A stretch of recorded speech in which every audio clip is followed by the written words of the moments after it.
Recording on થઈ ગયું છે. બંગલા ચરણથી શરૂઆત કરીએ. ઓમ નમો ભગવતે વાસુદેવાય. ઓમ નમો ભગવતે વાસુદેવાય. ઓમ નમો ભગવતે વાસુદેવાય. ઓમ અજ્ઞાનતિમિરાન્ધસ્ય જ્ઞાનંજનશલાકયા ચક્ષુરુન્મિલિतं येन તસ્मै શ્રીગુરુવે નમઃ.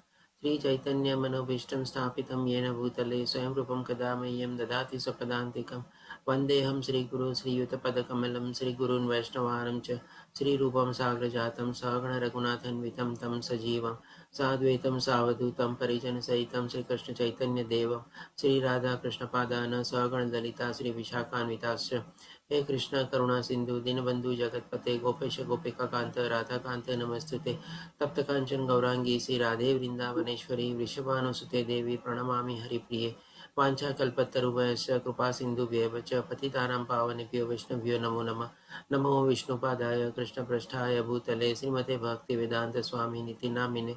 नमस्ते सारस्वती देवे गौरवाणी प्रचारिणे निर्विशेषशून्यवादी पाश्चात्यदेशतारिणे. जय श्री कृष्ण चैतन्य प्रभु नित्यानंद श्री अद्वैत गदाधर श्रीवासादि गौर भक्त वृंद. हरे कृष्ण कृष्ण कृष्ण हरे हरे, हरे राम राम राम हरे हरे. श्रीला प्रभुपाद की जय. श्री राधा गोविंद प्रणाम. श्रीला प्रभुपाद की जय. श्री राधा गोविंद प्रणाम. हरे कृष्ण सर्वे ने. हरे कृष्ण प्रभु जी. તો આજે આપણે 12મો અધ્યાય લેશું, ભક્તિ યોગ. ભગવદ્ ગીતાનો સૌથી નાનો અધ્યાય છે. આપણે 12મો અધ્યાય અને 15મો અધ્યાય. 15મો અધ્યાય પુરુષોત્તમ યોગ. એ બંને અધ્યાય સૌથી નાના છે. બંનેમાં ફક્ત 20 શ્લોક જ છે. આપણે પણ એક રીતે જોવા જઈએ તો બંને સૌથી વધારે આપણે કહે ને કે પ્રિય અધ્યાય હોઈ શકે ઘણા લોકોના, અને બહુ મહત્વના અધ્યાય છે ડેફિનેટલી. કારણ કે આ અધ્યાયમાં ભક્તિ યોગમાં ભગવાન આપણને શું છે, ભગવાનના ભક્તો કેવી સ્તર સુધી ભગવાનની ભક્તિ કરી શકે એ આપણને ભગવાન બતાવે છે. ભગવાન આપણને કહે છે કે તારે આમ કરવું જોઈએ. ભગવાન ઉચ્ચતર લેવલથી શરૂઆત કરે છે, સૌથી ટોપમોસ્ટ લેવલથી શરૂઆત કરે છે અને કહે છે આમ કરવું જોઈએ, આમ ન થાય તો આમ કર, આમ ન થાય તો આમ કર. એવી રીતે અલગ અલગ ભગવાન આપણને ભગવાનની ભક્તિ કરવાના 6 લેવલ બતાવે છે. અને સાથે સાથે પછી ભગવાન આપણને ભગવાનના જે ભક્ત જે છે એ ભગવાનને કેટલા પ્રિય છે, કેવી રીતે પ્રિય બને છે, અને ભક્તોના કયા કયા ગુણ હોય છે, એ ટોટલ 30 ગુણો ભગવાન આપણને આ અધ્યાયમાં બતાવે છે. આપણે ડેફિનેટલી અગત્યના શ્લોક લેશું આપણે. અને કહીએ ને કે આ પહેલો શ્લોક જે છે આપણે અર્જુનના પ્રશ્ન દ્વારા શરૂ થાય છે. તો પહેલા શ્લોકમાં અર્જુન પ્રશ્ન પૂછતો ભગવાનને કહે છે, પૂછે છે કે અર્જુને પૂછ્યું કે જેઓ સતત આપની ભક્તિમય સેવામાં લાગેલા રહે છે અને જેઓ અવ્યક્ત નિર્વિશેષ બ્રહ્મની ઉપાસના કરે છે. એટલે અર્જુન અહીંયા શું છે, બે વચ્ચે એક તુલના કરવા માંગે છે, અથવા તો બે જણની સરખામણી કરીને અર્જુન પૂછવા માંગે છે કે આ બેમાંથી વધારે પૂર્ણ સિદ્ધ કોને માનવા જોઈએ, વધારે સક્સેસફુલ કોને માનવા જોઈએ, વધારે આગળ પડતા કોને માનવા જોઈએ. કયા બે પ્રકારના ભક્તો પ્રત્યે ભગવાન અર્જુન નિર્દેશ કરે છે? તો કે એક કોણ? તો કે ભાઈ ભગવાનના શુદ્ધ ભક્તો છે અને નિરંતર ભગવાનની ભક્તિમાં પ્રવૃત્ત થયેલા છે. ભગવાનની સ્તુતિ, ભગવાનનું સ્મરણ, ભગવાનના ચિંતનમાં પોતે પ્રવૃત્ત થયેલા છે. અને આ કોણ લોકો? તો કે ભાઈ જે લોકો ભગવાનની સાકાર રૂપમાં ભગવાનની ભક્તિ કરે છે. અને બીજા કોણ? તો એ અર્જુન પૂછે છે કે અવ્યક્ત નિર્વિશેષ બ્રહ્મની ઉપાસના કરે છે. એટલે કે જે લોકો ભગવાનને કહે કે બ્રહ્મ અથવા તેજના રૂપમાં, શક્તિના રૂપમાં, એ રીતે ભગવાનને નિરાકારના રૂપમાં ભગવાનને પ્રાપ્ત કરવાની અથવા તો ભગવાનમાં એ નિરાકાર પાસામાં વિલીન થઈ જવાની પોતાની ઈચ્છા ધરાવે છે, એ લોકો. આ બે પ્રકારમાંથી અર્જુન પૂછે છે કે વધારે શુદ્ધ કોણ છે, કોને માનવા જોઈએ. આપણે બીજા અધ્યાયમાં કીધેલું હતું કે આપણે ભગવાનનો 3 રીતે સાક્ષાત્કાર કરી શકીએ. કોણ કહેશે? પર્ટિક્યુલરલી જે નવા પાર્ટિસિપન્ટ છે એમાંથી કોઈ બતાવો કે કેવી રીતે 3 રીતે આપણે ભગવાનનો સાક્ષાત્કાર કરી શકીએ. હરે કૃષ્ણ. અતુલ પ્રભુજી બોલો.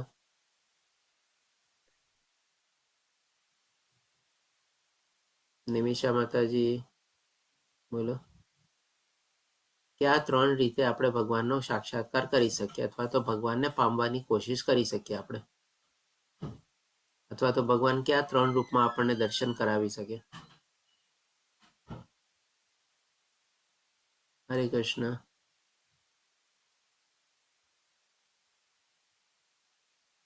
નવા પાર્ટિસિપન્ટમાંથી કોઈ નહીં બોલે? મયુરી માતાજી,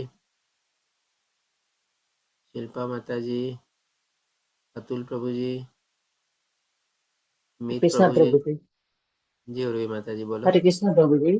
જી ભગવાનને આપણે કાંઈ બી પ્રવૃત્તિ કરીએ તો ભગવાનને સેન્ટરમાં રાખીને જે કંઈ કરીએ તો એને અર્પણ કરીને કરવાનું.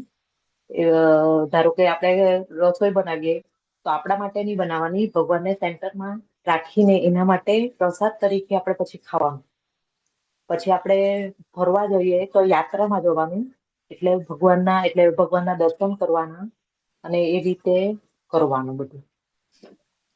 ઓકે મંત્ર જાપ કરવાના. હા, બરાબર. એ બધું બરાબર છે. તમે જે યાત્રા કીધું કરવાની. એ વિષ્ણુ પ્રીત્યર્થે યજ્ઞ તરીકે આપણે બધા કર્મ કરવા જોઈએ અને આપણે હંમેશા બધી ચીજમાં સાથે રાખવા જોઈએ. બરાબર. પણ ભગવાનને આપણે કેવી રીતે 3 પ્રકારે આપણે પ્રાપ્ત કરી શકીએ? એક પ્રકાર તો અહીંયા તમારી સામે જ છે, પિક્ચર છે, એના ઉપરથી પણ યાદ કરવાની કોશિશ કરો. બ્રહ્મા, પરમાત્મા, ભગવાન. બરાબર, સરસ અક્ષય પ્રભુજી.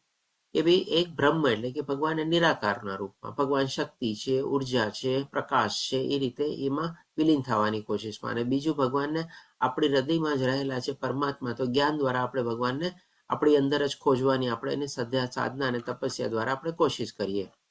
અને ત્રીજું છે આપણે ભગવાનના સાકાર રૂપમાં આપણે ભગવાનની ભક્તિ કરીએ. આ 3 રીતે આપણે ભગવાનને પ્રાપ્ત પામી શકીએ અથવા તો આપણે ભગવાનનો સાક્ષાત્કાર કરી શકીએ. હવે આ જ અર્જુનનો પ્રશ્ન હતો, એમાંથી 2 જણને પિકઅપ કરે છે અને કહે છે કે જે લોકો નિરાકાર રૂપમાં અને જે લોકો સાકાર રૂપમાં આપણે પ્રાપ્ત કરવાની કોશિશ કરે છે એમાંથી વધારે પૂર્ણ અથવા સિદ્ધ અથવા તો વધારે કોને સફળતા અથવા તો આગળ પડતા માનવા. આના સંદર્ભમાં ભગવાન જવાબ આપતા કહે છે, અને આ જે અર્જુનનો જે પ્રશ્ન ઉદ્ભવ્યો એ આપણે ગઈકાલના અધ્યાયમાં જે આપણે 11મો અધ્યાય વિશ્વરૂપ દર્શન લીધું એમાં 54મો શ્લોક હતો. એમાં જ્યારે ભગવાન કહે છે કે માત્ર અનન્ય ભક્તિ દ્વારા મને મૂળ રૂપમાં જાણી શકાય છે, કે જે રૂપમાં હું તારી સામે ઊભો છું એટલે કે દ્વિભુજા રૂપમાં, શરીરધારી રૂપમાં, મોર મુકુટ, મુરલીધારી, બંસીધારી, પિતાંબરધારી, એ રૂપમાં ભગવાનને આપણે જાણી શકીએ, સમજી શકીએ અને ભગવાનને આપણે એના વિશે જ્ઞાન મેળવી શકીએ. એટલા માટે ભગવાન કહે છે, અને એ જ રીતે મારું પ્રત્યક્ષ દર્શન પણ કરી શકાય છે, એટલે ભગવાનનો સાક્ષાત્કાર આપણે કરી શકીએ છીએ. એટલે હવે અર્જુનને પ્રશ્ન થયો કે આ તો ભગવાનની સાકાર ભક્તિ થઈ ગઈ, તો હવે જે લોકો નિરાકારના રૂપમાં ભગવાનને પ્રાપ્ત કરવાની કોશિશ કરતા હશે તો એની શું દશા થતી હશે? એ શું આગળ વધતા હશે કે નહીં વધતા હશે? એ લોકો સફળ થતા હશે કે નહીં થતા હશે? અથવા તો એ લોકો શું ભગવાનની સાકાર ભક્તિ કરતા પણ વધારે આગળ વધી જાય છે? આવી રીતે અર્જુનનો પ્રશ્ન ઉદ્ભવ્યો. આના સંદર્ભમાં ભગવાને એટલે આ શ્લોકમાંથી અર્જુનનો પ્રશ્ન ઉદ્ભવ્યો. હવે ભગવાન જવાબ આપતા કહે છે, તો બીજા શ્લોકમાં ભગવાન જવાબ આપતા કહે છે કે પૂર્ણ પુરુષોત્તમ પરમેશ્વર બોલ્યા, જે મનુષ્ય મારા સાકાર રૂપમાં પોતાના મનને સ્થિર કરે છે, એટલે કે ભગવાનનું દ્વિભુજા શરીરધારી રૂપ છે, ભગવાન નિરાકાર નથી. હવે આપણે આના સંદર્ભમાં થોડું ઘણું આપણે જોઈએ કે કોઈ લોકો જે નિરાકાર અથવા ભગવાનને સમજતા હોય, નિર્વિશેષના રૂપમાં ભગવાનને જ્યોતિ, પ્રકાશ, ઉર્જાના રૂપમાં ભગવાનને પ્રાપ્ત કરવાની કોશિશ કરતા હોય, અને ભગવાને આપણને અલગ અલગ અધ્યાયમાં બધું બતાવ્યું કે બધું મારામાંથી જ ઉદ્ભવે છે. તો હવે કોઈ નિરાકાર ચીજ હોય તો નિરાકાર ચીજમાંથી તમે કોઈ ચીજને આકાર ચીજને ઉદ્ભવી શકે તમારે? અથવા તો ભગવાન જે બધું ઉદ્ભવે છે, ભગવાન દ્વારા જે બધું ઉદ્ભવાય છે તમારે, અને ભગવાન બધાનો સ્ત્રોત છે, તો શું ભગવાન પોતે નિરાકાર હોય? કેટલી બધી ધારણા ખોટી છે. બેઝિક એઝમ્પશન જ જે લોકો નિરાકારવાદી, નિર્વિશેષવાદીનું છે કે ભગવાન નિરાકાર છે, તો એ ત્યાં જ આપણે કહીએ ને કે ખોટું છે, તથ્ય નથી એમાં. ભગવાનનો સાકાર રૂપ છે, ભગવાન દ્વિભુજાધારી છે. ઇનફેક્ટ આપણે તો કહી શકીએ કે ભગવાન જેવો ચાહે એવો કહે ને કે રૂપ અથવા તો આકાર પોતે ધારણ કરી શકે છે. ઇવન વિષ્ણુ અવતારના જે આપણે 10 અવતાર જાણીએ છીએ એમાં પણ આપણે કહીએ ને કે મત્સ્ય અવતારથી શરૂ થાય છે, તો ભગવાને મત્સ્ય એટલે અથવા માછલીનું રૂપ ધારણ કર્યું કે નહીં? માછલીનો દેહ ધારણ કર્યો કે નહીં? પછી ભગવાનનો આવે છે કુર્મા અવતાર એટલે કે કશ્યપ અવતાર, અથવા તો આપણે કાચબાનો અવતાર, તો ભગવાને કાચબાનું રૂપ ધારણ કર્યું કે નહીં? પછી ભગવાનનો આવે છે વરાહ અવતાર એટલે કે ડુક્કરનું રૂપ ભગવાને ધારણ કર્યું કે નહીં? એટલે કે અલગ અલગ જે ભગવાને રૂપો ધારણ કર્યા છે એમાં પણ તો આકાર છે જ. પછી નરસિંહ અવતાર, આજ સુધી કોઈ એવો અવતાર એવો રૂપ કોઈ ધારણ કરી શક્યા નથી. પરશુરામ અવતાર, રામ અવતાર, પછી જે મનુષ્ય અવતાર, કૃષ્ણ અવતાર, મનુષ્ય અવતાર, બુદ્ધ અવતાર પણ મનુષ્ય અવતાર. એટલે કે ભગવાનને સાકાર રૂપ છે, ભગવાન નિરાકાર જરાય નથી. એ જ ભગવાન કહે છે કે જે લોકો મારા સાકાર રૂપમાં પોતાના મનને સ્થિર કરે છે અને અત્યંત શ્રદ્ધાપૂર્વક મારી પૂજા કરવામાં પરાયણ રહે છે, તેઓ મારી દ્રષ્ટિએ પરમ સિદ્ધ છે. એટલો સ્પષ્ટ ભગવાને જવાબ આપી દીધો કે ભાઈ પહેલા તો મારો પણ સાકાર છે, હું પણ આકાર ધરાવું છું, એટલે કે મારું જે સાકાર રૂપમાં પોતાના મનને સ્થિર કરે છે, મને સાકાર રૂપમાં મારું સ્મરણ કરે છે, મારા સાકાર રૂપમાં મારું ચિંતન કરે છે, મારા સાકાર રૂપમાં મને યાદ કરે છે. આજે વિષ્ણુ લક્ષ્મીના રૂપમાં આપણે યાદ કરીએ, રામ સીતાના રૂપમાં કે રાધા કૃષ્ણના રૂપમાં બધું સાકાર થઈ ગયું અને મારી પૂજા કરે છે. ભગવાનનો શૃંગાર કરે, ભગવાનને ભોગ ધરાવે, ભગવાનના મંદિરે જાય, ભગવાનના તીર્થ સ્થળોમાં જાય. આ બધું ભગવાનની પૂજા સાકાર રૂપમાં થાય આપણે. તો એ ભગવાન કહે છે કે મારી દ્રષ્ટિએ પરમ સિદ્ધ છે. અથવા તો અર્જુનનો જે પ્રશ્ન હતો એ બેમાં કોણ વધારે સિદ્ધ છે મને બતાવો. તો ભગવાને સ્પષ્ટ રીતે બતાવ્યું કે જે લોકો સાકાર રૂપમાં ભગવાનની ભક્તિ કરે છે એ લોકો જ વધારે આગળ પડતા છે અને એ જ લોકો વધારે સિદ્ધ થયેલા હોય છે. હવે પછી આગળ ભગવાન આપણને બતાવે છે અલગ અલગ જે 6 સ્તર છે આપણને, એટલે કે 6 લેવલ ભગવાન આપણને અહીંયા બતાવે છે. પ્લીઝ જરા 1 મિનિટ મને.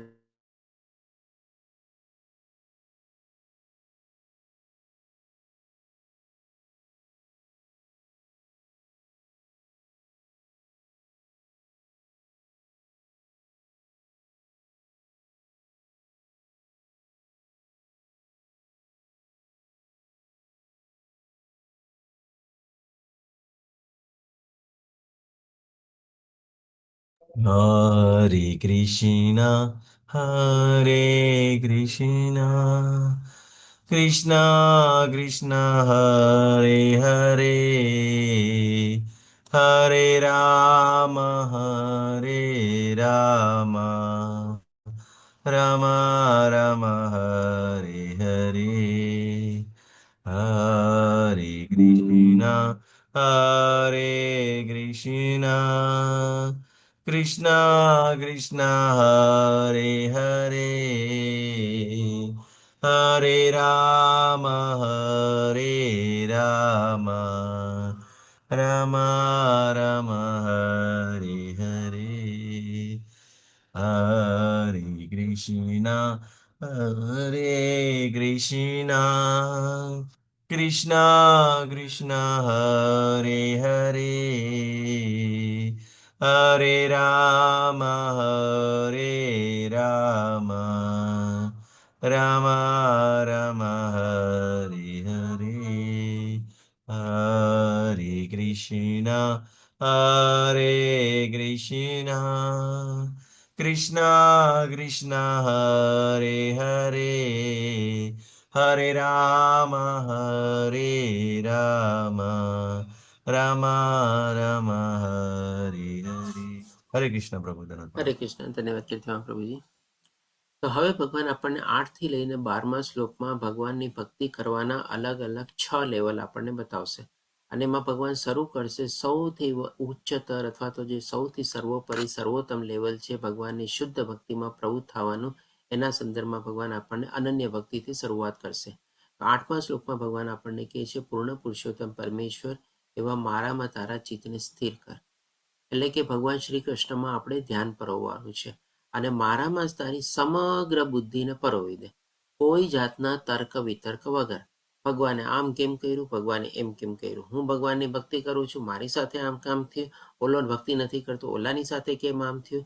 એટલે કે આવા કોઈ જાતના કિંતુ પરંતુ સંશય વગર આપણી બુદ્ધિ દોડાવ્યા વગર કેવળ અને કેવળ ભગવાનને જે થાય છે બધું ભગવાનની મરજીથી થાય છે, જે થાય છે બધું સારું થાય છે. બસ આપણે કોઈ કરતા નથી, સ્વામી નથી, ભોગતા નથી. એટલે કે 100 આપણી બુદ્ધિ દોડાવવાની જરૂર ક્યાંય નથી રહેતી. આપણે ઘણીવાર તમે જુઓ, આપણે કોઈક જગ્યાએ ક્યાંય ગયા હોઈએ ત્યારે હંમેશા આપણે લોકો ઘણીવાર કેટલી બધું આપણે તર્ક વિતર્ક કરીએ, આ આમ કર્યું ને આ બરાબર નહોતું. બહુ સારામાં સારી વ્યવસ્થા હોય ને તોય તમે જોજો અમુક કોઈક માણસ છે ને તમારે એવા હોય ને એમાંથી પણ છે ને કંઈક ને કંઈક તમારે પોચકા માચકા કાઢે. આપણે કહે ને કે દૂધમાંથી પણ પોરા કાઢે તમારે. અને પાછા પોતાને બહુ બુદ્ધિમાન અને પોતાને બહુ આવડતવાળા સમજતા હોય કે જો બધાએ વખાણ કર્યા પણ મેં એમાંથી જઈને આ કાઢી આપ્યું. બોલ, કોઈને ખબર નહોતી પડી, આ ચીજ તો હતી જ નહીં ત્યાં તમારે, આ ચીજ તો એ લોકો રાખવાની જરૂર હતી એની બદલે રાખી જ નહોતી તમારે. એટલે કહે ને કે આપણે આપણી જે બુદ્ધિ ચલાવીએ છીએ હંમેશા આપણે પોતાની જાતને આપણે બહુ હોશિયાર માનીએ છીએ. તો એ કંઈ આપણે કહે ને કે આપણે બહુ મોટું તીર નથી મારી લીધું. આપણે ઇવન આપણને જે બુદ્ધિ આપેલી છે એ પણ તો ભગવાન દ્વારા જ આપણને બુદ્ધિ પ્રાપ્ત થયેલી છે. તો તો એ જ ભગવાન અહીંયા કહે છે કે સમગ્ર બુદ્ધિને મારામાં પરોવી દે, એટલે કે ભાઈ બધું બરાબર છે, જે થાય છે ને બધું બરાબર સારા માટે થાય છે, બધું ભગવાનની મરજીથી જ થાય છે. આપણે એવી રીતે જ કરીએ. ક્યાંક માની લો કોઈ જગ્યાએ કંઈક એવા કોઈ પ્રોબ્લેમ હશે, માની લીધું, અરે ભાઈ ઠીક છે, ચાલો વ્યવસ્થામાં થઈ જાય, કંઈ આડું મોડું થઈ જાય, તમારે થોડી ઘણી કચાસ વચાસ થઈ જાય, 19-20 થઈ જાય, બધું ચલાવવાનું તમારે. પણ આપણે ખોટી રીતે એમાં આપણે બધું બુદ્ધિ દોડાવવા જઈએ તો આમાં આપણને કોઈ લાભ થતો નથી, ઉલટાને આપણી નેગેટિવિટીમાં વધારે બહાર આવે છે. તો એ ભગવાન કહે છે કે એ રીતે તું સદા મારામાં નિવાસ કરીશ અને એમાં સંદેહ નથી. એટલે કે આવી રીતે જો આપણે ભગવાનનો સંપૂર્ણ વિશ્વાસ, આસ્થા, શ્રદ્ધા ધરાવેલું હશે અને બધું આપણે ભગવાન પ્રમાણે થાય છે એ પ્રમાણે ધારીને ચાલશું, તો ભગવાન એ પ્રમાણે આપણી જે ભક્તિ હોય છે અને એ પ્રમાણે આપણી જે શરણાગતિ હોય છે એના સંદર્ભમાં ભગવાન પરિણામના રૂપમાં આપણને બતાવે છે કે હવે હંમેશા મારી સાથે નિવાસ કરીશ, એમાં સંદેહ નથી. એટલે કોઈ જાતનો ડાઉટ નથી. આપણે 100% ગેરંટીની સાથે ભગવાન આપણને પોતાના સાનિધ્યમાં રાખે છે. આવા કોને લોકોને? તો કે ભાઈ જે પ્રમાણે ભગવાનની અનન્ય ભક્તિ, નિત્ય ભક્તિ અથવા તો શુદ્ધ ભક્તિમાં જે લોકો આવી રીતે પ્રવૃત્ત થયેલા હોય છે. કોઈ જાતના શંકા કુશંકા નહીં, કોઈ જાતના ડાઉટ કિંતુ પરંતુ નહીં, કાંઈ વગર. પણ હવે બધાથી તો આવી રીતે થતું નથી. તો ભગવાન હવે આપણને બીજો ઉપાય બતાવે છે. તો ભગવાન આપણને આગલા શ્લોકમાં પછી કહે છે કે જો આમ ન થતું હોય તો હવે આમ કર. તો શેના માટે કહે છે? હવે સાધના ભક્તિ માટે. તો 9મા શ્લોકમાં ભગવાન આપણને કહે છે, હે પ્રિય અર્જુન, હે ધનંજય, જો તું તારા ચિત્તને અવિચળ ભાવે મારામાં સ્થિર ન કરી શકે તો, એટલે કે આવી અનન્ય ભક્તિમાં જો તું ન પ્રવૃત્ત થઈ શક, તો તું ભક્તિ યોગના વિધિ વિધાનોનું પાલન કર. તમને ખ્યાલ હશે, આપણે ગઈકાલે એક માતાજી આપણને પ્રશ્ન પૂછ્યો હતો કે પોતે લેવલ 3માં આગળ નથી વધી શકતા, આપણે 16 નિયમોનો જે નિયમ લીધેલો હતો એ વચ્ચે થોડું બ્રેક થઈ જાય છે, નથી કરી શકતા, ક્યારેક 1 માળા થાય, 2 માળા થાય, આપણે તો એ નથી કરી શકતા. આજે છે આપણી સાથે માતાજી. કોણ માતાજી? મારા ખ્યાલથી કદાચ રીટા માતાજી આ પ્રશ્ન પૂછેલો હતો આપણને. હરે કૃષ્ણ. છે રીટા માતાજી આજે આપણી સાથે?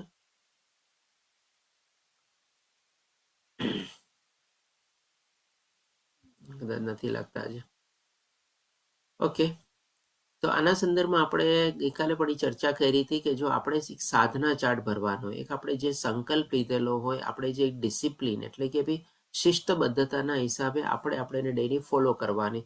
જેમ કે મંગળા આરતીમાં આપણે ભાગ લેવાનો, પછી ભગવાનને ભોગ ધરાવવાનો, ભગવાનને શૃંગાર કરવાનો, 16 માળા જપવાની, આપણે ભાગવતમ વાંચવાનું, મંદિરે જવાનું, જે કાંઈ પણ આપણે નિયમ લઈએ, જેમ કે નવધા ભક્તિમાં જે કાંઈ પણ વોટ એવર ઇટ ઇઝ આપણે જે કરી શકતા હોઈએ, આપણે આખા દિવસનું આપણું જેમ કે રૂટીન બનાવીએ, શેડ્યુલ બનાવીએ, એવી રીતે ભગવાનની ભક્તિમાં પણ એક આપણે આવું શેડ્યુલ બનાવેલું હોય તમારે કે ભાઈ આટલી ચીજ મારે આ સમયે આવી રીતે બધી કરવાની છે. તો એને કહેવાય આપણો સાધના ચાર્ટ અથવા તો સાધના ભક્તિ. તો ભગવાન એ જ આપણને કહે છે કે જો શુદ્ધ ભાવે મારામાં ન લગાડી મન શકતો તો પછી એટલીસ્ટ તો આવું તારું શેડ્યુલ અથવા તારું રૂટીન બનાવ તમારે, અને એ પ્રમાણે એને સ્થિરતાપૂર્વક તો એને પાળવાનું અથવા તો એને શિસ્તબદ્ધતા રીતે તો એમાં આગળ વધવાની કોશિશ કર. એટલા માટે ભગવાન કહે છે તો તું ભક્તિ યોગના વિધિ વિધાનોનું પાલન કર. આ બધું જ આપણે વિધિ વિધાનોનું પાલન છે. એટલે કે જેમ કે સવારના પૂર્વમાં મંગળા આરતી કરવી, પછી નિત્ય કર્મ કરવો, માળા જપવી, આપણે ભગવાનને ભોગ ધરાવવો, ભગવાનના દર્શન કરવા, પછી આપણે ઓફિસ જઈએ, ક્યાંય જઈએ તમારે ત્યાં પણ આપણે રસ્તામાં કોઈ મંદિર આવતું હોય ત્યાં ભગવાનને ભજીએ, સાંજના આવીને પાછા આપણે કંઈ ભાગવતમ કે કંઈક વાંચીએ. આ બધું આપણે કહીએ ને કે ભાઈ શનિવાર રવિવારે આપણે ફરીથી પાછા કોઈ ભગવાનના તીર્થ સ્થળ ઉપર જઈએ, તમારે આપણે કોઈક એવા વાર તહેવાર આવે ત્યારે આપણે ઉપવાસને બધું કરીએ, અથવા તો કોઈ વાર વર્તોલા કરીએ. આપણે હમણાં જેમ કે આપણે ચૈત્ર નવરાત્રિ ચાલે છે, ગઈકાલથી જ આપણે ચૈત્ર મહિના પ્રતિપદા હતી, આપણા સનાતન ધર્મનું આપણું નવું વર્ષ કહેવાય છે. આ જ મહિનામાં આપણે નવરાત્રિ પણ આવશે, આ જ મહિનામાં આપણે એટલે કે ને કે ભાઈ રામનવમી પણ આવશે. આ બધું શું છે? ભગવાનના તહેવારો છે. ભગવાનના તહેવારો, ઉત્સવો બધા ઉજવવા, આ બધું આપણે સાધના ભક્તિનો એક પાર્ટ થઈ જવો જોઈએ. આપણે ઘણીવાર આપણે કહીએ ને કે ઘણા લોકોને યાદ પણ નથી હોતું રામનવમી ક્યારે આવે, તો કે ભાઈ તો બધું ખબર નથી તમારે. એટલે કે આ બધી ચીજો છે ને આપણા ધાર્મિકના હિસાબે અથવા તો ભગવાનના ભક્ત તરીકે આ બધી ચીજો આપણે યાદ રાખવી જોઈએ, અને એ પ્રમાણે આપણે એમાં શિસ્તબદ્ધતા રીતે આપણે આગળ વધવું જોઈએ તમારે. તો આ બધું શું થયું? ભગવાનના વિધિ વિધાનોનું પાલન થઈ ગયું આપણે. તો એ ભગવાન કહે છે કે ના પરિણામ સ્વરૂપ શું આવશે? તો કે એ રીતે મને પામવાની ઈચ્છાને વિકસિત કરીશ. હવે એક ચીજ આપણે કન્ટિન્યુઅસલી રૂટીન પ્રમાણે, શેડ્યુલ પ્રમાણે આપણે કન્ટિન્યુઅસલી ફોલો કરતા હોઈએ તો આપણને પણ એમાં શું છે? રુચિ લાગવા માંડે. થોડો ઘણો ઇન્ટરેસ્ટ જાગવા માંડે આપણે.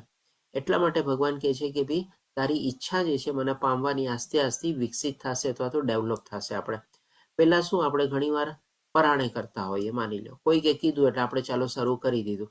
આપણને કીધું કે ચાલો એક માળા તો જપવાની છે, ભગવાનને ભોગ ધરાવવાનો છે, આપણે શરૂ કરી દીધું. પણ હવે જેમ જેમ આપણે કરતા જઈએ તમારે એમાં આપણને પણ છે એમાં ઇન્ટરેસ્ટ લાગવા માંડે. કારણ કે એકચ્યુઅલી ભગવાનની કૃપા છે ને અકારણ રૂપે પણ ઘણીવાર આપણા ઉપર કૃપા થાય છે. જાણતા અજાણતા પરાણે કે ઈચ્છા વગર કે ગમે તેમ રીતે પણ જો આપણે ભગવાન પાસે જઈએ અને ભગવાનની ભક્તિમાં પરોવાય થઈએ તો ભગવાન એને પણ છે ને કે કે પ્રાધાન્ય આપે છે. ભગવાન સમજે કે ચાલો ગમે તે રીતે મારો ભક્ત આવે તો છે મારી પાસે. ભગવાન એટલા દયાળુ અને કૃપાળુ છે ને એના ઉપર પણ ક્યારેક ને ક્યારેક આપણે કહે ને કે કૃપા કરે છે અને ભગવાન પણ એને પોતાના તરફ આકર્ષિત કરે છે. એટલા માટે ભગવાન કહે છે આસ્તે આસ્તે તારી ઈચ્છા જે છે એ વિકસિત થશે મને પામવાની. આમાં ભગવાન એમ નથી કહેતા કે તું મને પામીશ જ, પણ ઈચ્છા વિકસિત થવાની ચાન્સીસ અથવા પ્રોબેબિલિટી રહે છે. પછી ભગવાન કહે છે કે જો આ પણ ન થાય તો. હવે ઘણા લોકો આપણે કે ના ના ના મારાથી તો આ બધું નથી થતું, ભાઈ મારાથી માળા નહીં જપાય, ભગવાનને ભોગ નથી ધરાવે, મારાથી ડેલી મંદિરે નહીં જવાય તમારે. તો પછી હવે ભગવાન શું કહે છે? આનો ઉપાય પણ આપણને બતાવે છે. તો ભગવાન એક પગથિયું ઓર નીચે ઉતરે છે અને હવે આપણને નિષ્કામ કર્મયોગ વિશે બતાવે છે. તો અહીંયા ભગવાન આપણને કહે છે કે જો તું ભક્તિ યોગના વિધિ વિધાનનું પાલન કરી ન શકે તો નથી ટાઈમ, નથી કરવું મારે, ના હું તો નહીં કરું હમણાં તમારે, તો ભગવાન કહે છે કે તો મારા માટે કર્મ કરવાનો પ્રયત્ન કર. હવે ભગવાન માટે કર્મ કરવાનો મતલબ શું? આપણે હરે કૃષ્ણ સચી માતાજી. તો એના સંદર્ભમાં આપણે જોઈએ કે અલગ અલગ યુગમાં છે ને અલગ અલગ રીતે આપણે ભગવાનની સાધના ભક્તિમાં એમાં પ્રવૃત્ત થઈ શકીએ. આપણે આની પહેલા જાણી ગયા હતા. જેમ કે પહેલા શું દ્વાપર યુગમાં લોકો છે ને મંદિરે જતા. મંદિરે તમારે ત્યાં બધું જે મંદિર નિર્માણના કાર્યથી લઈને મંદિરમાં જે કાંઈ પણ સેવા હોય બધી પણ એમાં એ લોકો સેવામાં બધામાં પ્રવૃત્ત થતા અને એવી રીતે પણ એક લોકો ભગવાનની ભક્તિ કરતા અથવા ભગવાનને પ્રાપ્ત કરવા માટે પોતે આગળ વધવાની, ભગવાનની સેવા માટે પોતે કોશિશ કરતા. તમારે આ બધું શું છે? ભગવાન માટે કર્મ કરવાનું થઈ ગયું. આજે આપણે મંદિરમાં જઈએ, એક મંદિરમાં કેટલી બધી સેવા હોય તમે કહો. આજે એ મંદિરમાં ભગવાનના દર્શન થતા હોય, ભગવાન માટે ભોગ ધરાવાતો હોય, બધા ભક્તજનો માટે કીર્તન થતું હોય, બધા ભક્તજનોને પ્રસાદી આપવામાં આવતી હોય, બધા ભક્તજનો માટે આપણે કહે ને કે અલગ અલગ આપણે બધા વ્યવસ્થાઓ બધી કરવામાં આવેલી હોય તમારે. તો આ બધી ચીજો શું એમને એમ થઈ જાય? આજે આપણે એક નાનકડું ફંક્શન કરવું હોય તો એ આપણે કેટલી બધી તૈયારી કરવી પડે છે. તેવી જ રીતે ભગવાન માટે જે આપણે કાંઈ પણ ઉત્સવો કે આ ભગવાનનું ધામ હોય, ભગવાનનું મંદિર હોય, ત્યાં પણ કેટલી બધી ચીજો, બધી વ્યવસ્થા કરવાની જરૂર હોય. તો લોકો બધા એમાં પાર્ટિસિપેટ કરે છે કે નહીં? બધા લોકો એમાં સેવા આપતા હોય છે કે નહીં? તો આ પણ થઈ ગયું આપણે ભગવાન માટે કર્મ કરવાનો આપણે પ્રયત્ન કર. અને આ રીતે જો આપણે ભગવાન માટે કાંઈ પણ સેવા કરશું, કાંઈ પણ આપણું યોગદાન આપશું, કાંઈ પણ આપણે મહેનત કરશું, કોઈ પણ રીતે આપણે ભગવાનને એ રીતેમાં આગળ પામવાની આપણે કોશિશમાં પ્રવૃત્ત થશું તમારે, તો ભગવાન કહે છે કે એના પરિણામ સ્વરૂપે શું થશે? તો ભગવાન કહે છે કારણ કે મારા માટે કર્મો કરવાથી, એટલે કે ભગવાનની કોઈ પણ પ્રકારની સેવામાં આપણે પ્રવૃત્ત થશું તો તું પણ પૂર્ણ અવસ્થાને પ્રાપ્ત કરીશ. હવે આપણને સરપ્રાઈઝ થાય, અરે ભગવાન માટે સેવા ભક્તિ, સાધના ભક્તિ કે કંઈ કરતો નથી અને આવી રીતે ખાલી નિષ્કામ કર્મ કરી રાખે છે, તો ભગવાનની સેવા કરી રાખે છે, તો એમાં પણ ભગવાન કહે છે કે પૂર્ણ અવસ્થાને પ્રાપ્ત કરીશ. પૂર્ણ અવસ્થા એટલે કે શું? ભગવાનને પ્રાપ્ત કરવાને. જેમ પહેલા અનન્ય ભક્તિમાં ભગવાને શું કીધું? મારી સાથે નિવાસ કરીશ. બીજામાં ભગવાને કીધું કે ભાઈ મને પામવાની કોશિશ કરીશ. એટલે કે શું? સાધના ભક્તિ કરતા નિષ્કામ કર્મયોગ ચડિયા તો થઈ ગયો. આપણા મનમાં એકવાર પ્રશ્ન ઊભો થાય. તો એક રીતે જોવા જઈએ ને તો જેમ જેમ આપણે નિષ્કામ, ભગવાને કીધું ને કર્મ તો આપણે આખી જિંદગી કરવાનું જ છે આપણે.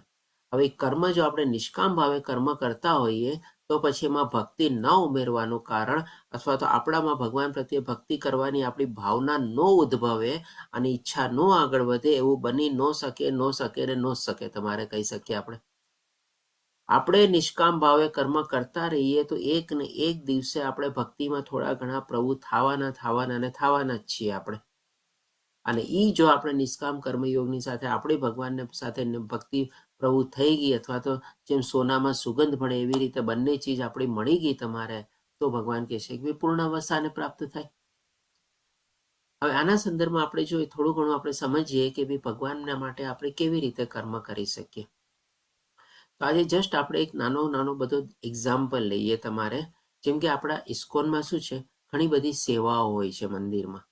જેમ કે જસ્ટ અહીંયા એક્ઝામ્પલ લઈએ, આપણે તુલસી સેવા હોય છે, પછી આપણે પુષ્પ સેવા એટલે કે ભગવાનને ફૂલ ફળ ને બધું જે આપણે ધરાવીએ તમારે એ ભગવાનની રાજભોગ સેવા હોય છે, ભગવાનની આપણે સર્વ સેવા કહી શકીએ કે અલગ અલગ પ્રકારની બધી સેવાઓ હોય છે. હવે આ સેવાઓમાં આપણે થોડું ઘણું માની લો કંઈ યોગદાન આપ્યું તો એ પણ આપણે ભગવાન માટે કર્મ કરવાનો મતલબ થઈ ગયો. તમે કહેશો આ તો ભાઈ આપણે પૈસા આપ્યા તમારે. તો જો ઘણીવાર શું છે કે બે ચીજ એવી છે ને આ કળિયુગમાં કે આપણને છે ને બહુ એટ્રેક્ટ થાય છે તમારે. એક તો શું છે આપણને ભોગવવાનું, એટલે કે આપણને આપણી ઇન્દ્રિય તૃપ્તિ માટે આપણને કે ને ખાવા પીવાનું બહુ ગમે છે સૌથી પહેલા. આમાંથી કોઈ વ્યક્તિ આપણી સાથે એવું નહીં હશે કે જેને ખાવા પીવામાં અમુક ટાઈપમાં છે ને રુચિ નહીં હશે તમારે. અને બીજું શું, થોડું ઘણું પૈસા માટે. આ બે ચીજમાં છે ને આપણે બહુ જલ્દીથી આકર્ષિત થઈ જઈએ છીએ. અને બે ચીજમાં આપણે આગળ વધવા માટે કે ને કે બાકી બધા ઘણા બધા એવા કર્મો પણ આપણે કરીએ છીએ. આજે આપણે જે મહેનત કરતા હોઈએ શેના માટે કરતા હોઈએ છીએ? આપણા પરિવારનું ભરણ પોષણ માટે, એમના બધી ઇન્દ્રિય તૃપ્તિ માટે, એના બધા મોત્સવ પૂરા કરવા માટે, આપણી જરૂરિયાતો પૂરી કરવા માટે જ બધું કરીએ છીએ ને. એમાં બધું આવી ગયું, ખાવા પીવાથી લઈને. ખાવા પીવાથી આપણે ભગવાને જેમ ચોથા અધ્યાયમાં શરૂઆત કર્યું હતું ને, એવી જ રીતે આપણે પણ ખાવા પીવાથી શરૂઆત કરીએ છીએ ને, પણ આપણી બધી પહોંચે છે ક્યાં સુધી તમારે? એટલે કે બધું પાછળ એના કે ને કે માલગાડીના જેમ બધા ડબ્બા આપણા ખેંચાઈ જાય છે. અને બીજું છે આપણે પૈસા તમારે અથવા તો ધનરાશિ. આપણે શું છે આ બે ચીજ દ્વારા પણ છે ને ભગવાનની ભક્તિમાં પ્રવૃત્ત થઈ શકીએ છીએ. બે ચીજ જો આપણે પોતાના ભોગવવા માટે આપણે કરતા હોઈએ તો એ બે ચીજનું જો આપણે યોગદાન આપણે આપી દઈએ અથવા એનો લાભ લઈએ, કેમ કે આપણે મંદિરમાં ને જઈએ આપણને પ્રસાદ મળે. ઘણા પ્રસાદિયા ભગત હોય છે તમારે, અને ખાલી પ્રસાદ લેવા માટે અને ભગવાનના દર્શન કરવા માટે છે ને એક રુચિ હોય તમારે, એક ઇન્ટરેસ્ટ જાગે. ભગવાનના દર્શન કરતો એ બધું બરાબર છે, થોડું ઘણું કીર્તન થાય બધું બરાબર છે. પ્રસાદ લેવાના થોડાક સમય પહેલા પહોંચી જાય, ખબર છે આ ટાઈમથી પ્રસાદી દેવાનું શરૂ થશે, અને વધારે રુચિ એને શેમાં હોય? પ્રસાદમાં હોય તમારે. પણ એ જો રેગ્યુલરની મંદિરમાં જતો હોય તમારે, ભગવાનનું દર્શન કરતો હોય અને ક્યારેક ક્યાંક એમાં એને સેવાનો પણ મોકો મળી જાય, સેવા પણ આપતો જાય તમારે, અને પ્રસાદ બી લેતો જાય ને, તો પણ એ છે ને ભગવાનની ઇનડાયરેક્ટલી છે ને ભગવાનની ભક્તિ કરવામાં પ્રવૃત્ત થવાનું ને થવાનું જ છે. આપણે નારદ મુનિનો પણ એક્ઝામ્પલ છે કે ને કેવી પ્રસાદ ખાઈને તમારે આપણે કે ભગવાનના ભક્ત બની ગયા હતા. અને બીજું છે આપણે પૈસા તમારે. હવે મંદિરે જાય તમારે અને કંઈક ને કંઈક પોતે પેટીમાં ધરાવતો બી હોય તમારે, તો એ પણ શું છે? એ પણ ભગવાન માટે આપણે યોગદાન આપ્યું ને, ભગવાનની સેવા કરી ને. એ પણ એક જાતનું પ્રસાદના એટ્રેક્શન માટે પાછું પોતે પણ પોતાના થકી શું કર્યું? કંઈક ને કંઈક એમાં યોગદાન આપ્યું તમારે, કંઈક ને કંઈક સેવામાં પોતે ભાગ લીધો. હવે આના સંદર્ભમાં એક આપણે નાનકડો દાખલો લઈએ. આપણે નાના હતા ત્યારે આપણામાંથી ઘણા લોકોએ આ ચીજને કે અનુભવી હશે, અને પોતે એમાં કદાચ આજની તારીખમાં એના છોકરાઓ થઈ ગયા હશે ને, તો એમાં પણ એ લોકો એના છોકરાઓને પોતે પ્રવૃત્ત કરતા હશે. આપણે નાના હતા ત્યારે આપણે એક પીગી બેંક હતી ને, એ પીગી બેંક શું કરતા આપણે તમારે? આપણને કંઈક પોકેટ મની કે કંઈક મળે તમારે, ત્યારે આપણે શું છે એમાંથી કંઈક ને કંઈક બચાવીને એમાં નાખતા તમારે. પછી આપણા મમ્મી પપ્પા આપણો કોઈક અમુક દિવસે આવે, આપણો જન્મદિવસ આવે કે કંઈક એવું કંઈક આવે, ત્યારે શું વધારાનું એમાં તમારે નાખતા, અને આપણે ડેઈલી એને ખખડાવીને જોતા કેટલું ભેગું થયું. પછી જ્યારે પૂરું ભરાઈ જાય ત્યારે આપણે શું કરતા તમારે? એને ખોલતા અથવા તો એને ફોડતા તમારે. તો એ બધો કેટલો ઇન્ટરેસ્ટ લાગતો આપણને એમાં. એટલે કે ભલે નાનપણથી આપણને એટલી પૈસાની આપણને એટલી ખબર નહોતી પડતી, પણ એ આપણી પીગી બેંકમાં કેટલો બધો આપણને ઇન્ટરેસ્ટ હતો તમારે. ક્યારે ભરાય, ક્યારે જલ્દી ભરાય, કારણ કે એમાંથી પાછી કોઈક આપણે નવી ચીજ લેતા આપણે. આવી રીતે કહીએ ને કે ભગવાન માટે પણ આપણે કાંઈ પણ એવું યોગદાન આપણે આપીએ, કાંઈ પણ એવી સેવા આપણે આપીએ ને, એ ભગવાન કહે છે ને કે ભાઈ બધું આપણને પાછું જ મળવાનું છે. અલ્ટિમેટલી બધું વધારીને જ આવવાનું છે આપણી પાસે. એટલે આપણે કહી શકીએ કે ભાઈ આપણે હંમેશા ભગવાનના સેવા માટે, ભગવાનના કાર્ય માટે આપણીથી થઈ શકે ને એવું જે કાંઈ પણ હોય એવું આપણે યોગદાનમાં પ્રવૃત્ત થવું જોઈએ. આપણે આવી નાની સેવાઓ છે, સુદામા સેવાઓ છે તમારે. જો આપણે કંઈક મોટી કંઈક વ્યવસ્થા કરવી હોય તો એવી મોટા વ્યવસ્થા તરીકે પણ આવા બધા આપણે કહે ને કે બધી એવી યોજનાઓ ઘડેલી છે. એ યોજનાઓ દ્વારા પણ શું છે? ભગવાનના ભક્તોને જ લાભ થાય છે ને.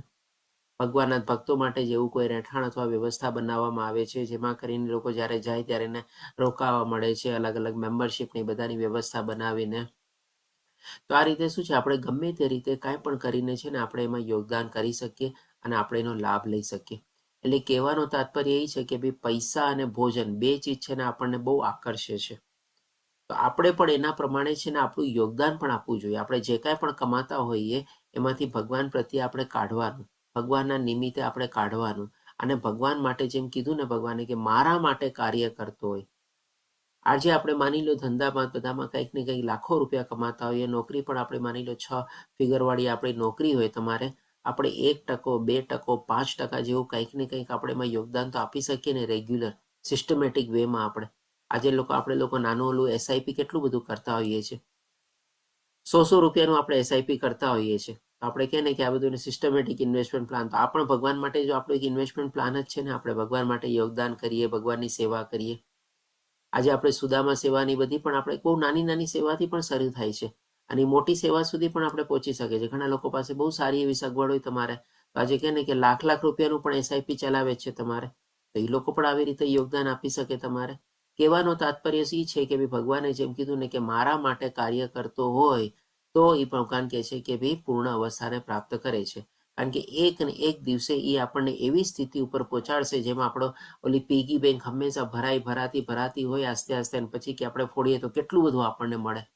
તો એવી જ રીતે આપણે જે કાંઈ પણ આપણે યોગદાન આપશું એ આપણા માટે જ છે. એમ નથી સમજવાનું કે આપણે બીજાને લાભ માટે આપણે કરીએ છીએ, ભગવાન માટે કરીએ છીએ, એવું નથી. આપણે અલ્ટિમેટલી તો જો થોડોક સ્વાર્થ ભાવ ના હોય ને તો એ પણ આપણે આપણા જ માટે કરીએ છીએ. એ ભાવથી પણ જો કરીએ તો પણ નથી રોંગ લાગી, તમારે કોઈ ખોટું નથી થતું. એટલે કે કહેવાનો તાત્પર્ય એ છે કે ભાઈ પોતાના થકી જેટલું થતું હોય આપણે એમાં યોગદાન આપવું જોઈએ. હવે આપણે આગળ વધતા જોઈએ તો 11મા શ્લોકમાં ભગવાન કહે છે કે ચાલ ભાઈ, તારાથી નિષ્કામ કર્મ બી નથી થતા. તો હવે એક પગથિયું ભગવાન ઓર નીચે ઉતરે છે અને હવે કહે છે કે સકામ કર્મ કર ભાઈ. તારે બહુ ભેગું કરવું છે ને, તારે બહુ માણવું છે ને, તારે બહુ બધું ભોગવવું છે ને તારે. ઠીક છે ભાઈ. તો એના માટે કહે છે ભગવાન, એટલે કે પરંતુ જો તું મારી આ ભાવનામાં રહી ન કર્મ કરવા અસમર્થ હો, એટલે કે કઈ ભાવનામાં?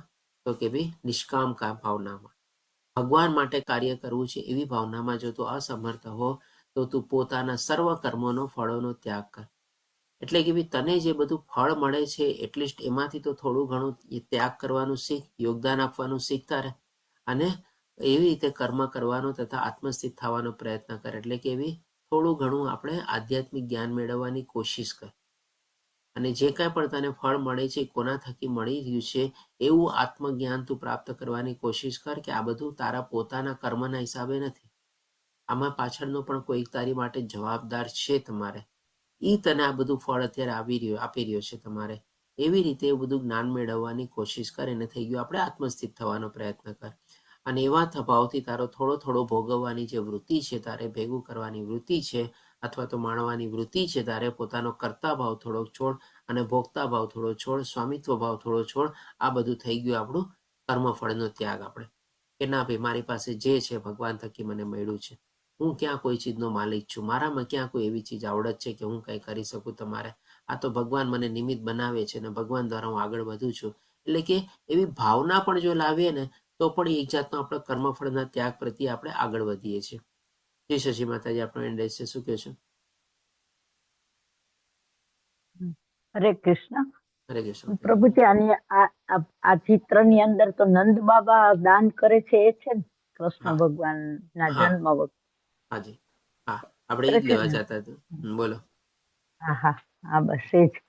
હવે આના સંદર્ભમાં જેમ કે આજે નંદ રાજા, ધન્યવાદ શશી માતાજી. તો આજે અહીંયા નંદ બાબા છે, જ્યારે ભગવાન શ્રી કૃષ્ણ અવતરિત થયા એટલે કે નંદ બાબાને ત્યાં ઘરે પુત્ર અવતર્યો. હવે એ જ્યારે પુત્ર અવતર્યો ત્યારે ભગવાન પણ એની બહુ સરસ મજાની કે આયોજન કરે છે. એટલે કે નંદ બાબા સરસ મજાનું આયોજન ને બધું કરે છે. અને પોતે રાજા હતા તમારે, એટલે કે ગામના મુખિયા તરીકે હતા. તો એ શું કરે છે? ગામના બધા લોકોને એકત્રિત કરે છે, બધા લોકોને આમંત્રિત કરે છે, અને પોતાના થકી જેટલું થાય એટલું બધાને શું છે બાટે છે, અથવા તો બધી ચીજોની લાણી કરે છે. તમારે શેના માટે? તો કે ભાઈ આજે મારે ત્યાં પુત્ર અવતર્યો છે, અથવા તો મને પુત્ર પ્રાપ્ત થયેલો છે. એટલે કે પોતાની પાસે જે થયેલું હતું, મળેલું હતું, એમાંથી પણ એને બધું બાંટવાનું અથવા તો દેવાની પોતે પ્રયત્ન કર્યો. તો એ જ ભગવાન કહે છે કે ભાઈ કર્મફળનો ત્યાગ કરવાનો મતલબ શું? આપણે જે બધું આપણને ભગવાન થકી ભગવાન દ્વારા પ્રાપ્ત થયેલું છે એના આપણે સ્વામી સમજીને આપણે જો એકત્રિત કરી રાખીએ તમારે, તો એ શું બધું આપણે વધારે ને વધારે એવર ટાઈમ હંમેશા વૈધે રાખવાનું છે. કે છે ને કે ભાઈ લક્ષ્મીની છે ને 3 ગતિ છે તમારે. કાં તો તમે પોતે એને ભોગવો એટલે કે તમે એને વાપરો, કાં તો તમે એને બીજા લોકોને બાંટો અથવા તો દાન આપો. અને આ 2 ચીજ જો તમે લક્ષ્મીની સાથે ન કરી શક્યા અને તમે ભેગી ભેગી ભેગી કરી રાખ્યા, ખાલી બેંક બેલેન્સ વધારે રાખી, તમારું ઇન્વેસ્ટમેન્ટ વધારે રાખ્યું, આ પ્લાનિંગ ને ઓલું પ્લાનિંગ એવી રીતે કરી રાખ્યું, એક સમય એવો આવશે કે એવો નાશ પામશે કે તમે કદાચ વિચાર્યું બી નહીં હશે તમારે. એટલે કે ત્રીજી ગતિ નાશ છે એની તમારે. કાં તો લક્ષ્મીને તમે ભોગવો, કાં તો તમે લક્ષ્મીને બીજાના સારા ઉપયોગમાં તમે વાપરો, અથવા તો કાં તો પછી લક્ષ્મીના 2 ચીજ તમે નહીં કરો તો લક્ષ્મી પોતે નાશ પામશે. કારણ કે લક્ષ્મી બહુ ચંચળ છે તમારે. એ એક જગ્યાએ સ્થિર ટકેલી નથી રહેતી તમારે. એ એક જ જગ્યાએ સ્થિર ટકેલી રહે છે. કોની? તો કે ભાઈ વિષ્ણુના ચરણમાં તમારે. એના સિવાય બીજે ક્યાંય લક્ષ્મી તમારી પાસે નથી ટકી રાખતી. એટલા માટે ભગવાન એ કહે છે આપણને કે ભાઈ આપણી પાસે જે કાંઈ પણ આપણને મળેલું છે એ બધા ફળનો પણ આપણે ત્યાગ કરવાનો અથવા તો આપણે આપવાનું. તો આના સંદર્ભમાં જેમ આપણે આની પહેલાની સ્લાઇડમાં જેમ ઓલી સ્લાઇડ જોઈ ને કે ભાઈ અલગ અલગ સેવા હોય છે, અલગ અલગ ટાઈપની બધી વ્યવસ્થા છે મેમ્બરની બધી બનવાની તમારે. તો આપણી પાસે જે કાંઈ પણ જે છે જો નિષ્કામ ભાવે તમે એ રીતે આપશો યોગદાન તો બહુ જ સારું છે કે ભાઈ ચાલો જે છે બધું ભગવાનનું જ છે ને, મારું ક્યાં કાંઈ છે, એમાંથી જ તો હું આપું છું ને, ભગવાનનું તો ભગવાનને અર્પણ કરું છું ને, તેરા હિ તુજકો અર્પણ. તો એ ભાવે આપશો ને તો એ નિષ્કામ કર્મની સાથે તમારી ભગવાનની એક જાતની ભક્તિ બી થઈ ગઈ. પણ હવે તમે જો ભેગું કરવાની વૃત્તિ આપશો તો કમસે કમ ભગવાન કહે છે કે ભાઈ ચાલ તે બધું ભેગું કર્યું છે એમાંથી થોડું ઘણું તો મને આપ, થોડું ઘણું તો યોગદાન કર. અને એ જો કરશું ને તો એમાં પણ છે ને આપણી ત્યાગની ભાવના છે ને આગળ વધશે. એટલે કે કહે ને કે ભગવાન એટલા કૃપાળુ છે ને કે ભાઈ આપણે સ્વાર્થની સહિત પણ જો ભગવાનને કંઈક આપશું ને તેમાં પણ ભગવાનની અકારણ કૃપા આપણને મદદ કરવા આવશે તમારે. એટલા માટે ભગવાન કહે છે કે આત્મસ્થિત થવાનો પ્રયત્ન કર. એટલે કે આસ્તે આસ્તે એમાં પણ આપણે આગળ વધશું ને તો આપણા લાભ માટે જ છે આપણે કહી શકીએ. એટલે કે આ બંને રીતે જો નિષ્કામ કર્મ કરીને આપણે ભગવાન માટે યોગદાન આપશું બહુ જ સારું છે, સોનામાં સુગંધ ભળવા જેવું છે. પણ જો સકામ વૃત્તિની સાથે પણ ભગવાન માટે કંઈક આપણે યોગદાન આપશું તો એમાં પણ છે ને ભગવાન આપણને એક ને એક દિવસે મદદ કરશે કે ભાઈ ચાલે સકામ કર્મથી લઈને પણ આવે તો છે મારી પાસે, મારા માટે કંઈક કરે તો છે, મારા માટે કંઈક યોગદાન તો આપે છે, તો એ પણ ભગવાન એમાં આપણને મદદ કરશે. એટલે કહેવાનું તાત્પર્ય એ છે કે આપણા થકી જેટલું થાય એટલું આપણે ભગવાન માટે યોગદાન આપવાનું કોશિશ કરવું જોઈએ. આનો મતલબ ખાલી તમે બધા એમ નહીં લેતા કે ખાલી આપણે દ્રવ્ય દાન કરવાનું છે, જસ્ટ ખાલી સાઈડ તરીકે. દ્રવ્ય દાન તો કરવાનું ને કરવાનું જ છે તમારે, પણ સાથે સાથે આપણી કોઈ બીજી કોઈ આપણી લાયકાત કાબેલિયત હોય તો એ પણ આપણે સેવા માટે આપણે આપી શકીએ છીએ તમારે. આજે જેમ કે આપણે આ વોટ્સઅપ ગ્રુપ ને બધું ચાલે છે, આ બધા જે ક્લાસીસ ચાલે છે, કે બધા લોકો અત્યારે એડમિનની સેવા આપે છે, આ બધું જે છે એ બધું પણ ભગવાનની સેવા જ છે તમારે. બેકએન્ડમાં બધું ઘણા બધા લોકો કાર્યકર્તા લોકો કામ કરતા હશે તમારે. ધીસ ઇઝ ઓલ સેવા તમારે. તો એ પણ તમે યોગદાન આપી શકો છો દ્રવ્યદાનની સાથે એનાથી ઉપરાંત. હવે પછી ભગવાન આપણને ભક્તોના આપણને ગુણ બધા બતાવશે. તો ભગવાન હજી 2 સ્ટેજ હજી બાકી છે. તો એ ભગવાન આપણને 12મા શ્લોકમાં કહે છે, એટલે કે ભગવાન હજી 2 પગથિયા નીચે ઉતરીને આપણને કહે છે જો તું આ પ્રક્રિયા એટલે કે ભાઈ તારા કર્મફળનો પણ ત્યાગ તું ન કરી શકતો હો તો ભગવાન કહે છે કે જો તું આ પ્રક્રિયા પણ અપનાવી ન શકે તો જ્ઞાનો પરજાનમાં પરોવાઈ જા. અરે ભાઈ થોડું ઘણું શાસ્ત્રની બધું તો વાંચ, થોડું ઘણું આપણે ગીતા પાઠ તો કર, થોડું ઘણું ભાગવતમ તો વાંચ, ક્યાંક ને ક્યાંકથી આ જ્ઞાન લેવાની કોશિશ તો કર. ક્યાંક કોઈ સંત એવા આવ્યા હોય જેમાં આપણે સવારે કૃષ્ણ પ્રભુજીએ કીધું ને એ લોકોને ત્યાં ગામમાં આવવાના છે તમારે, તો આપણે શું કીધું મેક્સિમમ લાભ લેવાની કોશિશ કરજો. આપણે આવા સંતો આવે, એવી કોઈ આપણે સભા હોય, એવા કોઈ આપણે કહે ને કે અનુષ્ઠાન હોય, એવી કોઈ આપણે કથા હોય તો ત્યાં જઈને થોડું ઘણું ભાઈ બેસ, 1 કલાક બેસ તમારે અને થોડું ઘણું જ્ઞાન લેવાની કોશિશ કર. કોને ખબર ક્યારે ટ્યુબલાઇટ જલવાની તમારે. અને જો કે જ્ઞાન કરતા ભગવાન કહે છે ધ્યાન શ્રેષ્ઠ. અહીંયા ધ્યાન શું? તો કે ભાઈ જે લોકો ભગવાનની નિરાકાર રૂપમાં પ્રાપ્ત કરવાની કોશિશ કરે છે એના સંદર્ભમાં પણ આપણે ધ્યાનને લઈ શકીએ. અને ધ્યાનથી પણ કર્મફળનો ત્યાગ શ્રેષ્ઠ છે.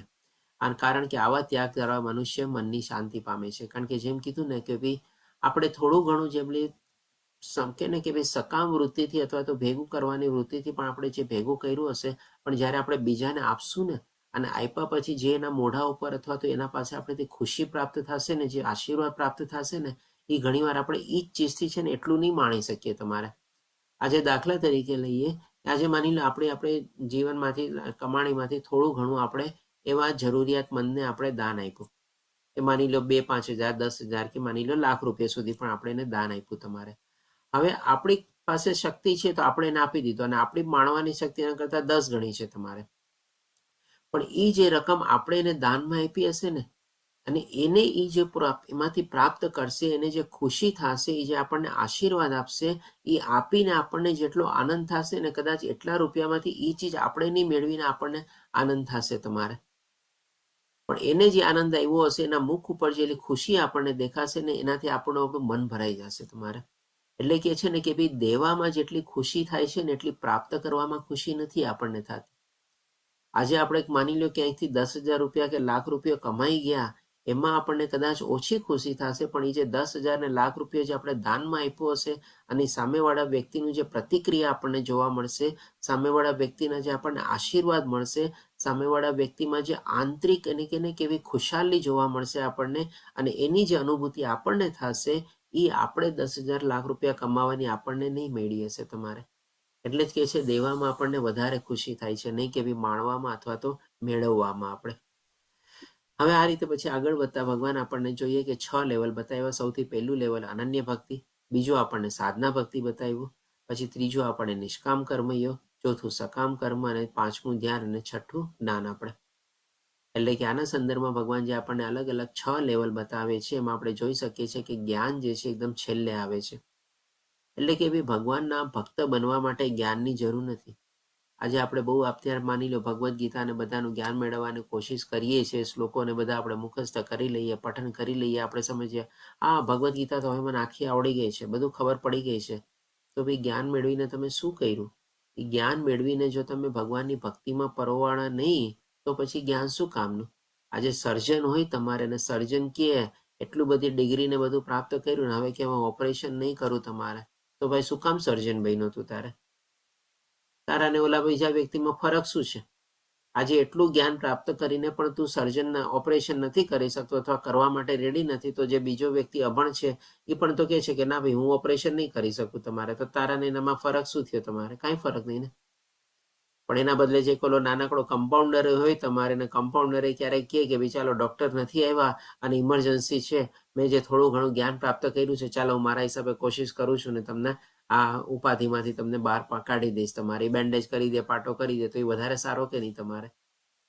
એટલે કે છે ને કે જ્ઞાન મેળવ્યા પછી એને એપ્લાય કરવાનું છે, એને આચરણમાં મૂકવાનું છે, તો જ જ્ઞાન કામનું. નહીં તો પછી એને કેવી ડસ્ટબિન જેમ આપણા ખાલી દિમાગમાં પડેલું છે, તમારે ગાર્બેજ બેગમાં પડેલું છે. આ રીતે ભગવાન આપણને અલગ અલગ 6 લેવલ બતાવે છે. હવે પછી ભગવાન ભક્તોના લક્ષણ બતાવે છે. ટોટલ 30 લક્ષણો બતાવે છે ભગવાન, 13 થી લઈને 20મા શ્લોક સુધીમાં. આપણે અગત્યના શ્લોક તરીકે આપણે જોઈએ તો ભગવાન આપણને પેલા 15મા શ્લોકમાં કહે છે કે જે કોઈને કષ્ટ આપતો નથી, અને જે અન્ય કોઈના કારણે અસ્વસ્થ થતો નથી. હવે જો સૌથી પહેલા સમજવાની વાત એ છે કે ભગવાનના જે ભક્ત હોય ને, એ જાણતા હોય કે ભાઈ બધામાં જે આત્મા મારામાં છે, એ જ આત્મા બીજામાં છે. આજે હું કોઈને કષ્ટ આપું તમારે, અને એ કષ્ટનું કારણ બનું, એ આપણને કે ને કે કેટલું દુઃખિત કરે છે તમારે. એ જ કષ્ટ જો આપણને મળ્યું હોત તો આપણે કેટલા દુઃખી થયા હોત. એવું વિચારીને છે ને કોઈને કષ્ટ આપતો નથી, અને કોઈના કારણે અસ્વસ્થ થતો નથી. એટલે કે માની લો કોઈ આપણને 2-4 ટોણા મેળા મારી જાય, આપણને 2-4 કંઈ વાતો સંભળાવીને જાય, 2-4 કંઈક એવી ચીજ ખરાબ ચીજ આપણી સાથે કરી જાય, તો પણ એ શું સમજે છે કે ભાઈ એનાથી ડિસ્ટર્બ નથી થતો, કે ભાઈ એનામાં છે ને ઉચ્ચતર જ્ઞાન હોય છે કે ભાઈ હું આ શરીર નથી. એને જે કાંઈ પણ કીધું એ કોને કીધું? તમારે. મારા નામને લઈને કીધું, મારા પ્રતિષ્ઠાને લઈને કીધું, કે મારા જ્ઞાનને લઈને કીધું, કે મારા કર્મને લઈને કીધું? આ બધું જે કાંઈ પણ એણે કીધું, અલગ અલગ બધી ભૌતિક ચીજના કારણે કીધું તમારે. હવે હું આ શરીર જ નથી, અને આત્મા જે દિવ્ય છે, અને આત્માને તો આ બધી ચીજ સાથે કંઈ લેવા દેવા જ નથી, તો શું કામે ડિસ્ટર્બ થાય તમારે? મારું માન વયો ગયું, મારું અપમાન કરીને વયો ગયો, મને આવી રીતે એ ટાઈમે સંભળાવીને વયો ગયો. આ બધું શું છે? આપણો ઈગો છે ને, અહંકાર છે ને, મારું મારું મારું કરીને મને કેમ કહીને ગયો? તો એ હું છું જ નહીં તમારે. હું તો ભાઈ ભગવાનનો અંશ છું, આત્મા છું તમારે. કે ને કે અહમ રહ્યો જ નથી આપણો જરાય, અને દેહાત્મ ભાવ રહ્યો જ નથી તમારે. તો પછી મારે અસ્વસ્થ થવાની જરૂર શું છે? ભરત રાજા છે, પેલા રઘુગણજી છે, ભરત રાજાને કે ને કે જ્યારે જડ ભરત તરીકે એમના જન્મ થાય છે, અને એને પોતાનો પૂર્વજન્મ યાદ હતો, અને પાલખી પોતે ઉપાડતા હોય છે, ત્યારે રઘુગણ મહારાજ એને ઘણા બધા કે ને કે કટુ વચન વાપરે છે. તને દેખાતું નથી, આમ છે, તેમ છે, કેવી રીતે તું કેવી રીતે પાલખી ચલાવશે, બધું તમારે. એને કઈ ફરક જ નથી પડતો તમારે જળ ભરતને. તમારે એટલા અસ્વસ્થ હતા તમારે. અને જે સુખ તથા દુઃખમાં, ભય તથા ચિંતામાં સંભાવયુક્ત છે. આ શું છે? સુખ દુઃખ તો ભગવાને બીજા અધ્યાયમાં જ કીધું છે ને, ઋતુની જેમ આવવાનું ને જવાનું છે. અને ભય અને ચિંતા, અરે ભાઈ હું ભગવાનનો ભક્ત છું તો મને શેનો ભય? મૃત્યુનો ભય મને શેનો? આ તો શરીર છે, એક દિવસ મૃત્યુ પામવાનું જ છે ને આત્મા તો સનાતન છે તમારે, એ તો કદી મૃત્યુ પામવાની નથી, તો ભય શેનો તમારે? અને ચિંતા, કાલે શું થશે એની ચિંતા હોય છે. જે થશે બધું ભગવાનની મરજી પ્રમાણે થશે, શેની ચિંતા મને? એટલે કે બધામાં પોતે સંભાવયુક્ત રહે છે. આવો ભગવાન કહે છે કે એવો એ ભક્ત મને બહુ પ્રિય હોય છે. અહીંયા જેમ કે ચિત્રકેતુ મહારાજની સ્ટોરી છે, પાર્વતી માતાને શાપ આપે છે કે જા તો અસુરીઓનીમાં જઈને તારો જન્મ થશે, તારે શરીર ધારણ કરવું પડશે. ત્યારે ચિત્રકેતુ મહારાજ એના શ્રાપને પણ પોતે સરાહના કરે છે અને કહે છે હા બરાબર છે માતાજી, જો મારાથી કોઈ અપરાધ થયો હોય, તમે મને શાપ આપો છો, મને કબૂલ છે તમારે, પણ મને ખાલી એટલું શાપની સાથે વરદાન આપો કે જે પણ લોકમાં મારો જન્મ થાય, જે યોનિમાં મારો થાય, જે અસુર હોય કે ગમે તે હોય, હું ખાલી ભગવાનનું વિસ્મરણ ન કરું, ભગવાનને યાદ કરું ને ભગવાનની ભક્તિમાં પ્રવૃત્ત થયેલો રહું, એ મને તમે શાપની સાથે તમે વરદાન આપો. બસ આવા ચિત્રકેતુ મહારાજ ભગવાનના ભક્ત હતા. પછી હવે આગળ ભગવાન ભણાવતા કે છે આપણને, તો કે છે 17મા શ્લોકમાં, જે કદી હર્ષ પામતો નથી કે કદી શોક કરતો નથી. હવે સુખ દુઃખ ઠંડી ગરમી બધામાં જો સંભાવ રહેતો હોય તો પછી હર્ષ અને શોકનો સવાલ જ શું? હર્ષ શેનાથી પામીએ આપણે? આજે આ ભૌતિક દુનિયામાં આપણે કંઈક મેળવી લીધું અથવા તો કંઈક પ્રાપ્ત કરી લીધું અથવા તો કંઈક માણી લીધું એટલા માટે આપણે હર્ષ થઈએ ને? તો એ જે માયણું છે, એ જે માણીએ છીએ, એ બધું શું છે તમારે? બધું ભૌતિકતા જ છે ને તમારે.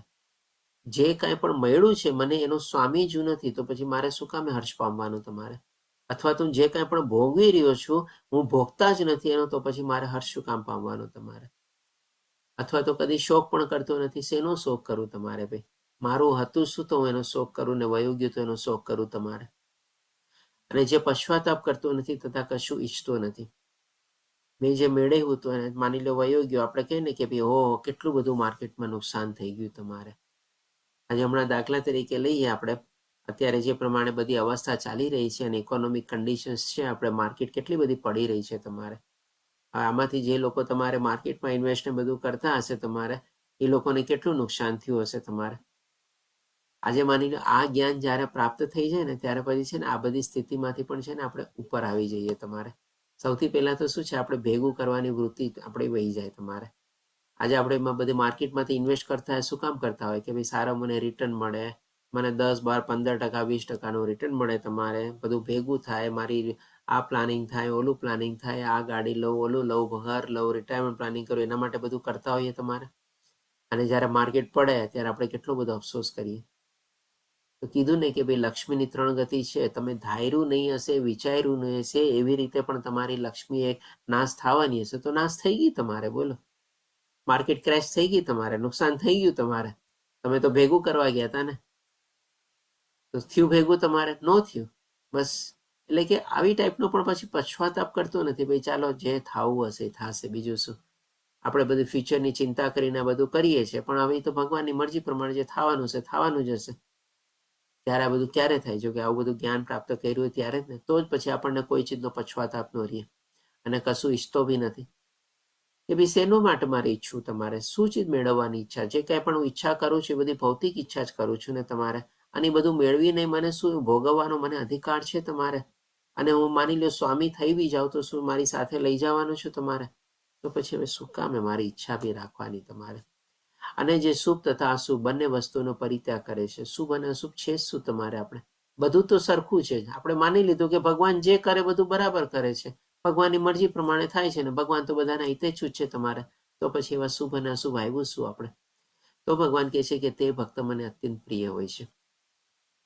હવે પછી ભગવાન આપણને આગળ વધતા 20મા છેલ્લા શ્લોકમાં આપણને બતાવે છે કે જેઓ આ ભક્તિ યોગના અવિનાશી પંથનું અનુસરણ કરે છે, એટલે કે અનન્ય ભાવે ભગવાનની ભક્તિમાં પ્રવૃત્ત થયેલા છે, આવા ગુણો પોતે ધરાવે છે, તો એની જે ભક્તિ જે છે આપણે અવિનાશી છે. અવિનાશી પંથ શું કામે કહેવામાં આવે છે?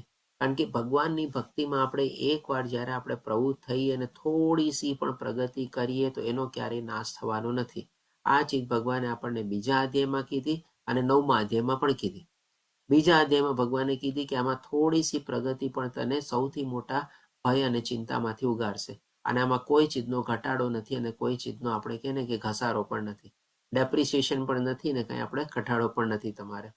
અને 9મા અધ્યાયમાં પણ ભગવાને કીધું કે ભાઈ મારા ભક્તોનો કદી વિનાશ થતો નથી.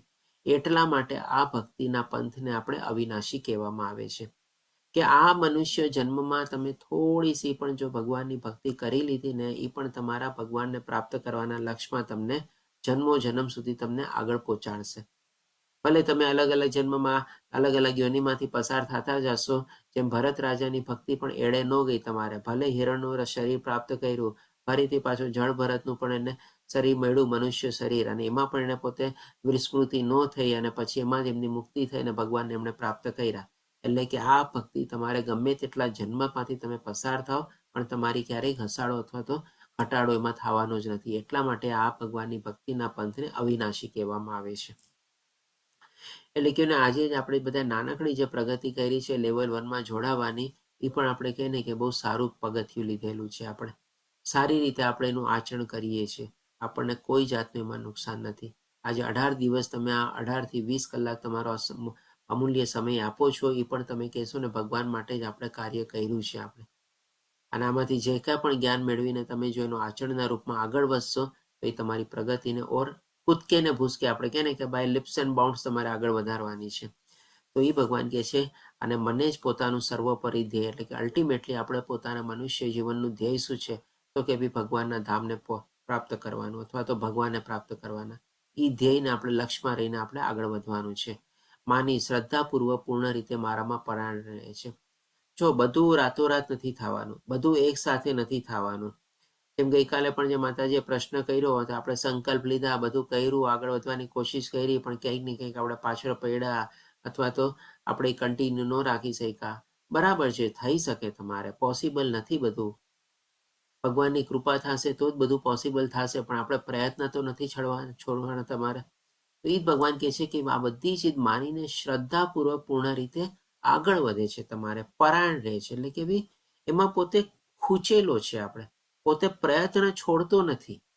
ગમે તે રીતે આપણે છે ને, આજે જેમ કે માની લો કોઈક આપણે તરતા કોઈને ન આવડતું હોય અને ભૂલે ચૂકે માની લો કોઈ પાણીના વહેણમાં તમારે ડૂબી જાય તમારે, અને જરાક એને ક્યાંક એવું કંઈક એવું આધાર અથવા તો દેખાય કે ભાઈ એને હું પકડી લઉં તો તમારે કેવું બચી જાય તમારે. તો એ માણસ કેટલા બધા મરણીય પ્રયાસ કરે, તમારે તરતા નથી આવડતું ગમે તેમ તોય કરીને હાથ પગ ફેલાવે, આમ કરે તેમ કરીને ઓલાને પકડવા જાય ને તમારે કેવા પ્રયાસ કરે. તો આપણી પણ હાલત છે ને અત્યારે એવી જ છે. આપણે પણ ભગવાનની ભક્તિમાં પૂરા એવા કૌશલ તરવૈયા નથી બન્યા તમારે, પણ આપણે શું છે પ્રયાસ નથી છોડવાના, હાથ પગ હલાવી રાખવાના છે બસ, અને ઓલું ચીજ પકડવાની કોશિશ કરવાની છે. હવે એકવાર જ્યારે ભગવાનના રડારમાં આવી જશું ને, ભગવાન આપણી સામેથી આવીને આપણો હાથ આપણને ઝીલશે ને આપણને ઉદ્ધાર કરી દેશે.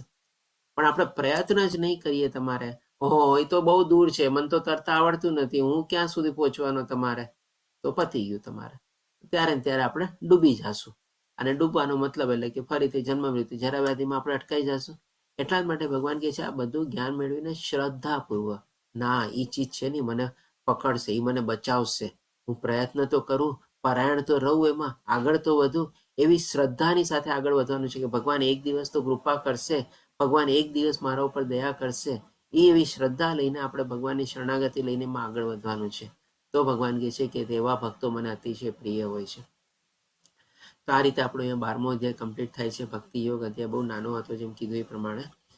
વાંછા કલ્પતરુભ્યશ્ચ કૃપા સિંધુભ્યઃ ચ પતિતાનાં પાવનેભ્યો વૈષ્ણવ્યો નમો નમઃ. હરે કૃષ્ણ કૃષ્ણ કૃષ્ણ હરે હરે, હરે રામ રામ રામ હરે હરે.